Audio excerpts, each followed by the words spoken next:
Hello दोस्तों आज का दिन एक ऐसा दिन है जिसका इंतज़ार 500 सालों से किया जा रहा था, राम मंदिर का उद्घाटन।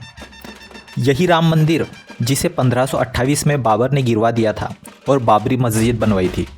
आज का दिन साक्षी है, सत्य पर अडिग रहना पड़ता है। सत्य की लड़ाई एक रात में नहीं जीती जाती। अयोध्या मंदिर का निर्माण श्री राम के पुत्र कुश ने किया था। आगे चल के राजा विक्रमादित्य ने अयोध्या को फिर से बसाया था। कहा जाता है चंद्रगुप्त मौर्य के समय अयोध्या ही गुप्त साम्राज्य की राजधानी थी। लगभग 1717 में राजा जयसिंह द्वितीय ने फिर से राम मंदिर बनाने की कोशिश की थी, पर ऐसा नहीं कर पाए थे। कहा जाता है इन्होंने मस्जिद के पास हिंदुओं की पूजा के लिए राम चबूतरा बनवाया था। समय बीतता गया, पर कोई भी हिंदू ये नहीं भुला पाया था कि मंदिर की जगह मस्जिद कैसे खड़ी है। 1838 तक सबूतों के साथ ये तय हो चुका था कि वहाँ राम मंदिर ही था। 1885 में ये मामला अदालत तक गया। निर्मोही अखाड़ा तब से ही ये लड़ाई लड़ रहा था।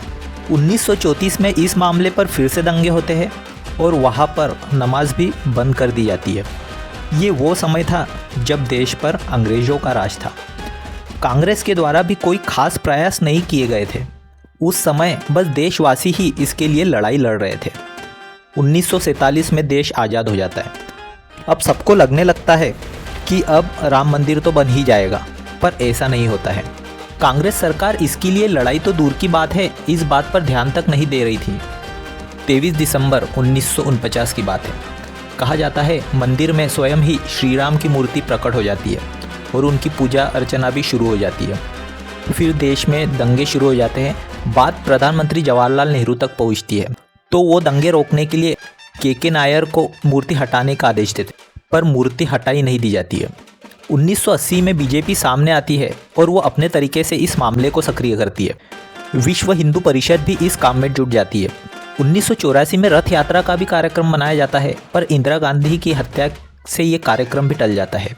आगे चल के राजीव गांधी मंदिर का ताला खुलवाकर पूजा शुरू करवा देते हैं। वहाँ मुस्लिम अपनी कमेटी बनाती है।